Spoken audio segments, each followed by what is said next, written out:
Hi friends, a lot of you are asking on section 107 first appeal regarding limitation. Limitation is 3 months from date of communication of the order to you, not from date of service. That is the distinction between service and communication. And the maximum discretion allowed to the first appellate authority is 1 month, not 30 days. So 1 month's delay can be controlled. Now, whenever you face a question of time barring nature, remember section 168. If they do service in terms of 4 sub-issues as per section 168, then the date of service and communication is same, right? But if it is uploaded on the portal, then that could be a service, not communication. So the law envisages you get 3 months plus 1 month from date when order is communicated to you. Now supposing an order was uploaded on 1st January without any message to you on SMS or phone or email, or even if it were so, but you could see the mail after 10 days. The limitation will start after 10 days, not from 1st January. Now this onus lies upon you to prove when was it communicated to you. But if it is a service in person, service by post, service by pasting, as per section 168, if all the conditions of section 168 are satisfied, then you are hit by limitation. Now, a lot of you ask me, if appeal is time barred, what happens? If appeal is time barred, you have only one alternative, that is Article 226.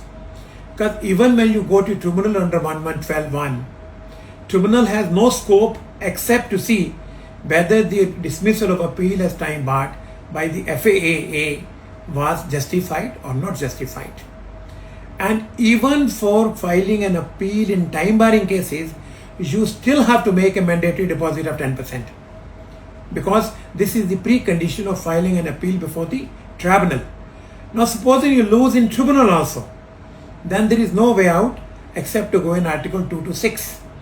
Now most of the courts, including Supreme Court now, in last 6-7 months, they are of the view that the conditions given in a statute to avail a right of statutory appeal in section 107 or 1112 are mandatory in nature, and constitutional courts cannot give an interpretation which is contrary to the special statute scheme, that is 3 months plus 1 month or 3 months plus 3 months in tribunal.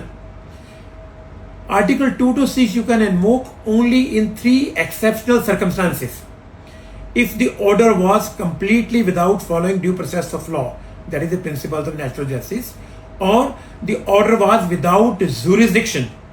On jurisdiction, read Canon India Supreme Court, where they debated in the first judgment, original judgment, what is jurisdiction.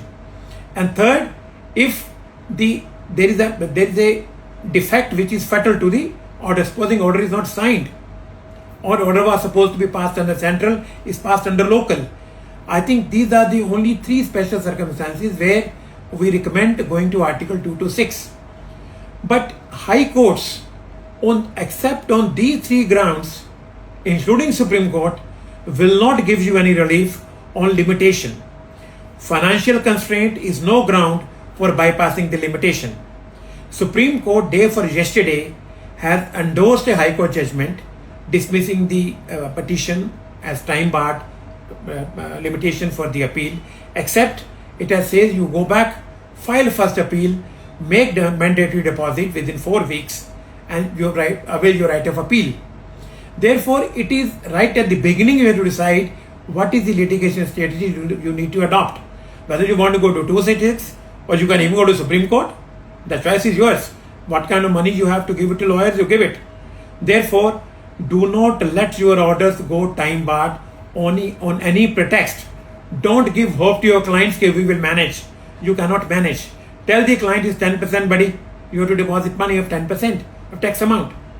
Therefore, be careful, have all the options very clearly, but limitation, as I always say, is sacrosanct in GST mechanism. Thank you.